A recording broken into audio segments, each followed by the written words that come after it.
give us a tentative title. Everything dies.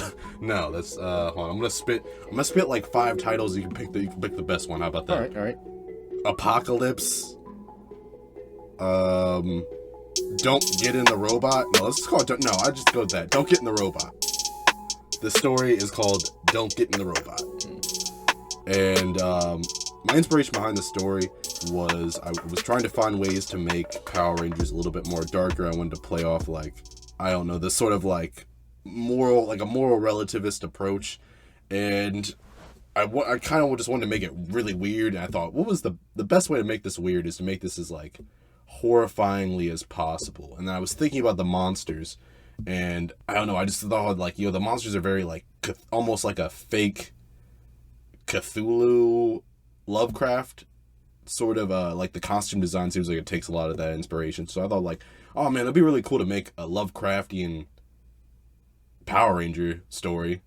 I don't think that's something that's been done. If you were if you had to like describe the cover of this like DVD or comic book, how would you describe it? Would it be that picture you created before? It would probably be something along those lines. I think I would probably focus maybe on the characters, like the 5 kids who get drafted into this like cosmic war, and just how afraid and unprepared they are. And I kind of want them in like the cockpit of the robot, and for reasons which are going to become very obvious, that there is something like obviously wrong with this thing that they're piloting. Mm. I just want, whatever it is, I want there to be a sense of unease Man, when the reader picks up the book. I know you said you wanted to say don't get into robot, but I think the better thing for this would be get into robot. No, definitely don't get the robot, Shinji. Get into robot, Shinji. Oh, Get into robot. Yeah, that's the other thing. I have to make everything. I have a theory. I think we're gonna make the episode on this, that every anime is just a retelling of Neon Genesis Evangelion, and I stand behind it because that is my religion. Yeah, well, of choice. Yeah, we're gonna have a random talk on that, and I bet the internet's gonna just super agree with you. No pushback at all. It's partly a joke, but also I'm partly just very serious about it.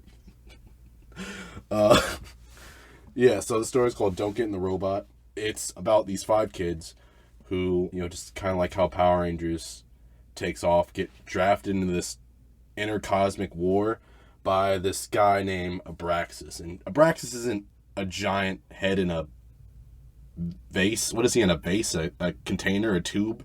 Yeah, he's not a giant face in a tube. He's a really shifty, kind of like, the word I would use is he's hard to look at, in the sense that he's hard to really get a grasp of what he looks like. I was about to describe myself. I was like, he's bald.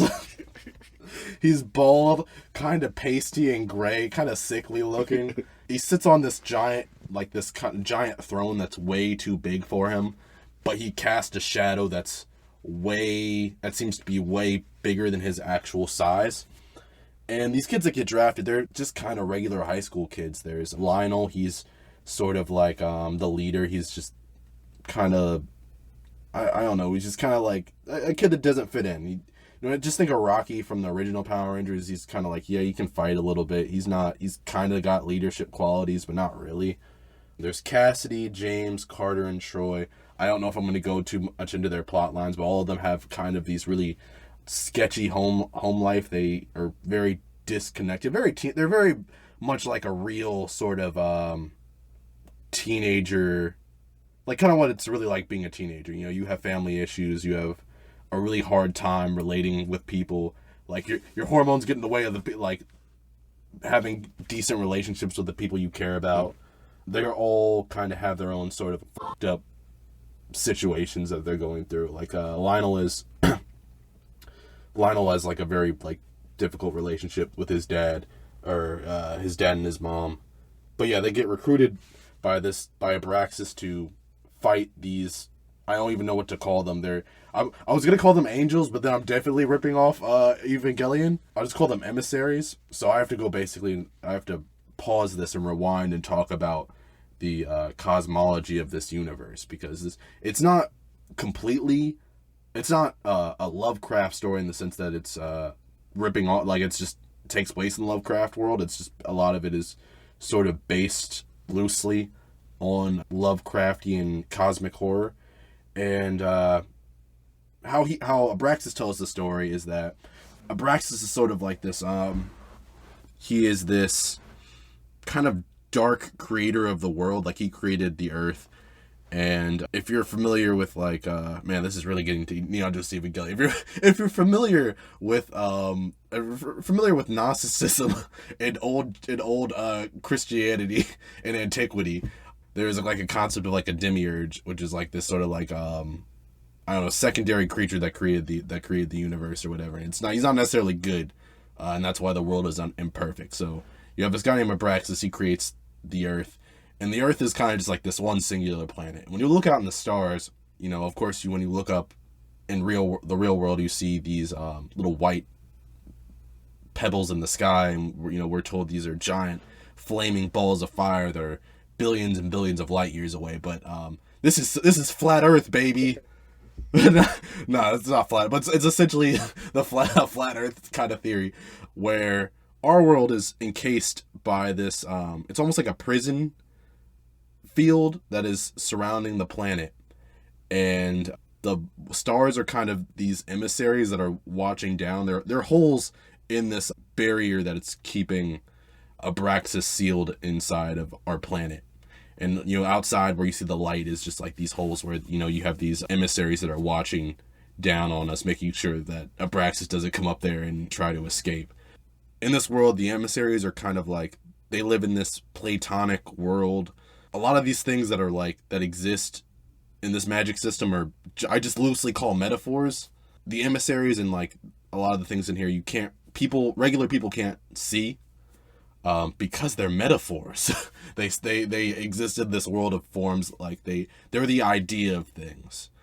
And so when Abraxas asked the kids to fight in this war against the emissaries, they're like, yo, you're asking me to fight these things sound ginormous. So I don't know how you expect us to fight these, because that just seems like a bad idea. He's like, oh man, don't worry. I have this giant robot thing that you can fight these things with, and you should be good, I think. You know, as long as you just use your head right and work together as a team, I think you'll be fine. And so he shows them this giant robot, and it kind of just looks like the original Mighty Morphin Power Rangers, but it's kind of like, it's a little off. It's powered by steam in a weird way. It's very hot, and it just looks kind of off in a strange way. And they get in the robot, and there's something that's really definitely noticeably off when they get inside this thing. Yeah, so yeah, he's like, get the robot, dudes, and they all get in the robot, and they go off, and they go off into town and the city that they live in, and they're like, yeah, let's go fight this monster. And a thing about like the monsters that they fight is that they are like, first off, this machine is probably about the size, at least twice the size as the largest building in Chicago. And the things that they're fighting are like 4 times the size of them. Okay. And it's hard to, obviously they're like, they are Lovecraftian things, so they're very hard to describe. Just imagine Cthulhu, and they have to fight those kinds of things within their robot. And when they're in this like side, they're like their giant robot. I feel like I should have a name for the robot, but I don't. It feels very weird. First off, you caught me. Non-Euclidean geometry. The robot looks weird. It moves in a way that it moves almost like in a way that like a 4th dimensional object works. Like, if you've ever seen like a 4-dimensional cube, it kind of like, when it moves, it kind of appears and disappears. Okay. And in some ways, and you should call and super side note, you should call the robot Zoff. Okay, yeah, let's call it Zoff. When they're at Zoff, it moves weird. Yes, nobody. There are colors that nobody knows, that nobody can see. Yes. Only nobody knows can see these colors. Yes, they're my colors. No one can have them. They're specifically your colors. And being in there is really strange. because when you're inside the Zoff, your consciousness melds with the other people. And it's not in like a way that's like, oh, like you took a bunch of shrooms, like, oh man, I feel like in one with everyone. It's a very invasive feeling. You feel like you're inside a person, inside a person, inside another person. It feels wrong. And that the thing about being in that, or at least how Abraxas explains it, is that when you're in this robot and your like consciousness combines, it allows you to experience life in metaphor.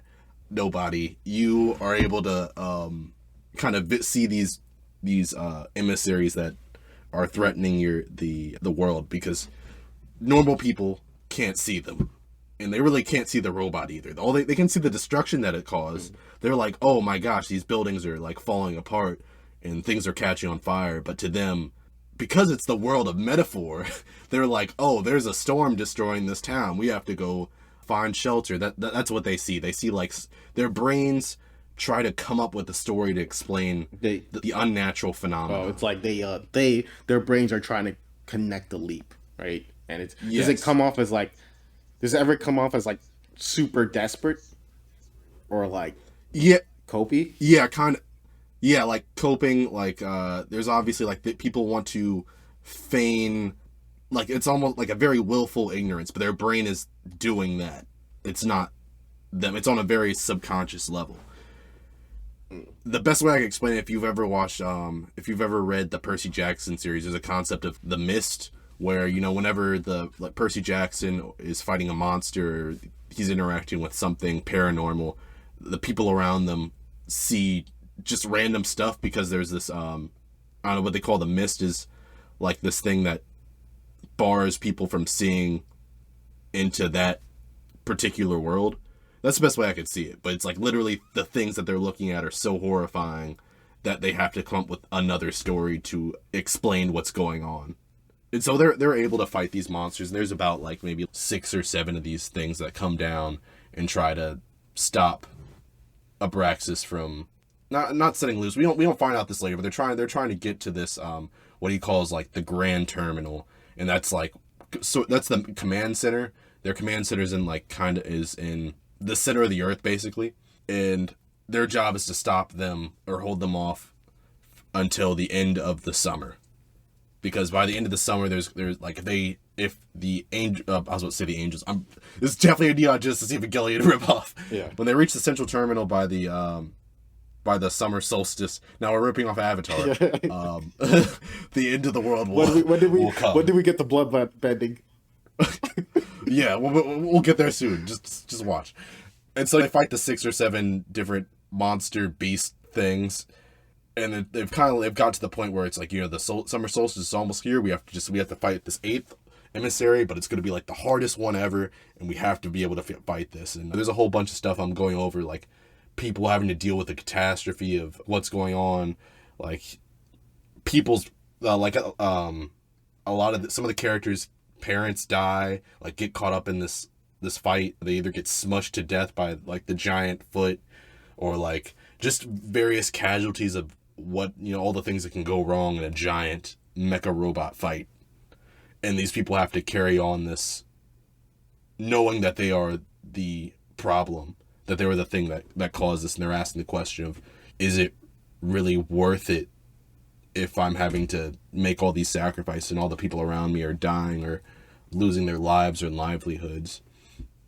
One of the characters, Carter, goes insane from just the trauma, and his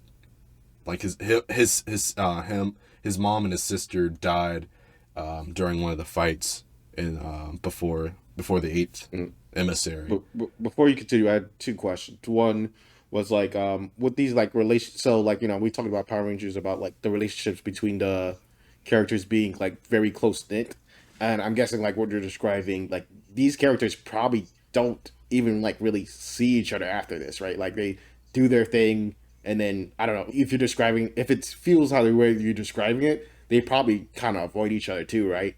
Like so they like at least with Power Rangers, like you could like like one of the things they did a lot was like, oh, you share your problems and we will like help fix your problems together. But it feels like in this one, it's like, no, not only is this actively giving me more problems, but I'm actively have to handle it on my own even more.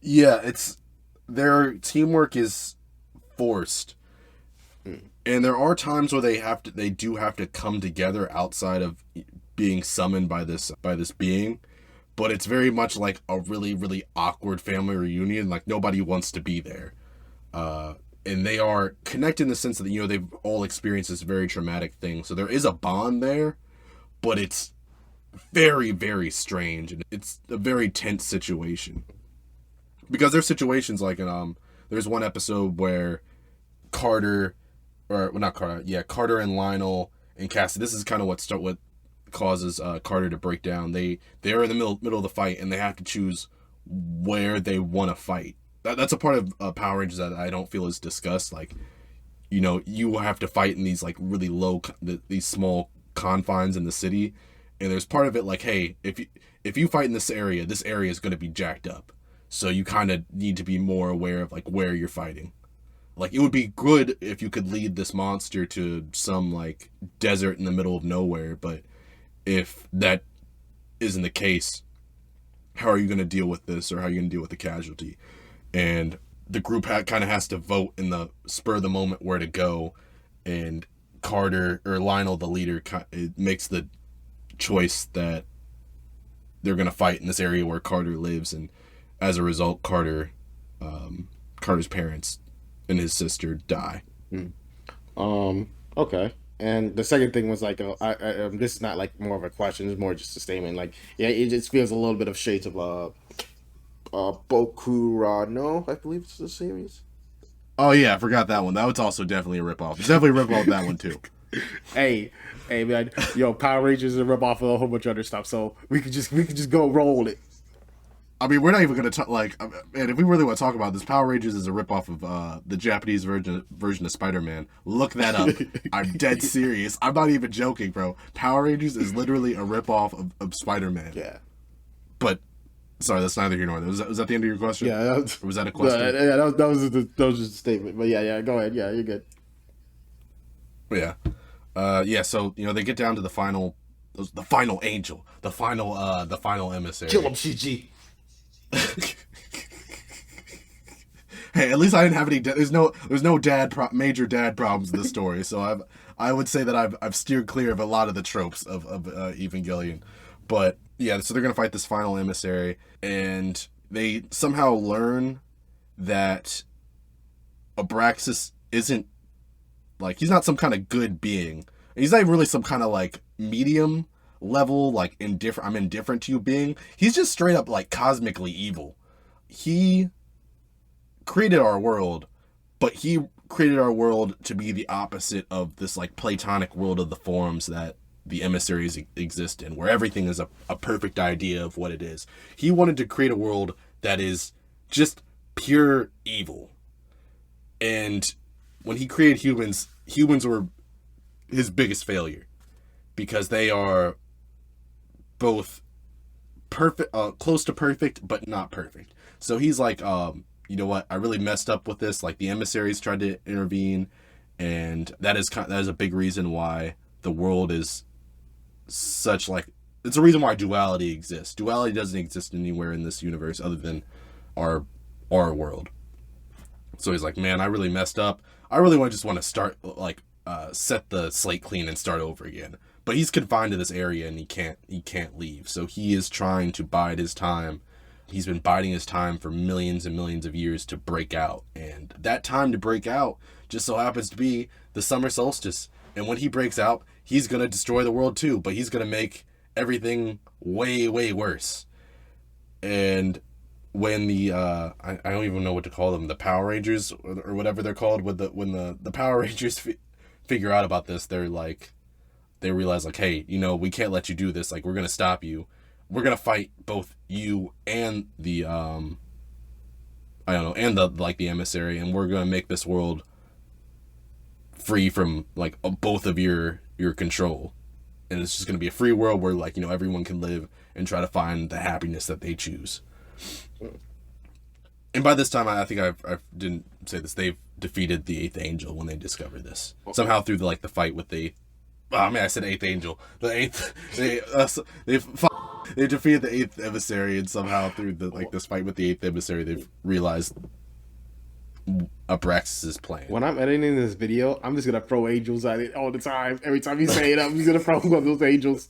Yeah. Oh man, I forgot to. I think Abraxas is a stand-in for the Nyarlathotep character in Lovecraftian fiction. I just want to put that in there, just for anyone who's curious. Okay.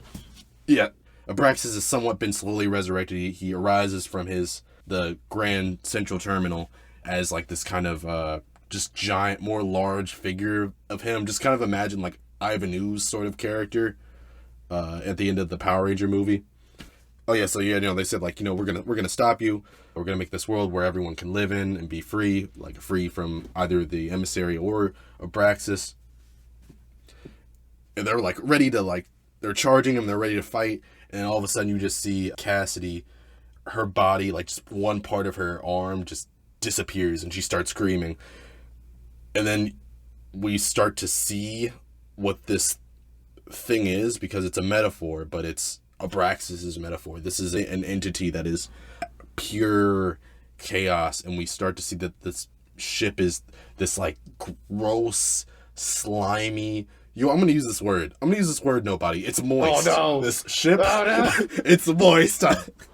In all sorts of unimaginable colors that only nobody knows can see. Oh god! I have trapped myself in my own hell.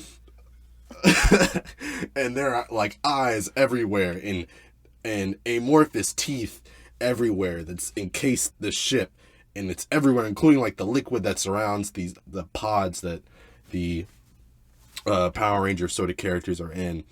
And that's what we realize, that this whole Zord is made out of Shoggoth, which is another thing in Lovecraftian fiction where it's like this, I don't even know how I would describe it. It's just this like sentient blob thing that eats people. Does it eat? I'm not sure if it eats people or not, but it's got teeth, so I'm assuming that it eats people. It's got teeth and a bunch of eyes, and it eats people, and it's used to like protect.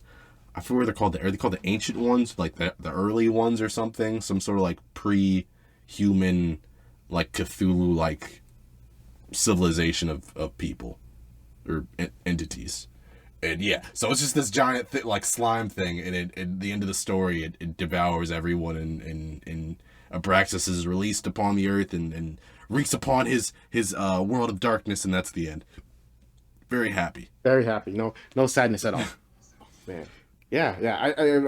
We've talked about this before, but like I dig the story. I think one of the things that would be super cool, especially if it was a comic book or whatever, is like having like you could mess around with images a lot, right? Where it's like, like maybe making the suits very like clean and like very like, I don't know, imaginatively, like when you think of like idealistic superhero, kind of like when I think of like when Gohan, Mr. Saiyaman, Super Saiyaman or whatever, like that, like where it's like these costumes are over the top and supposed to be good and stuff like that, but like a thin veil between this utter horrifying reality.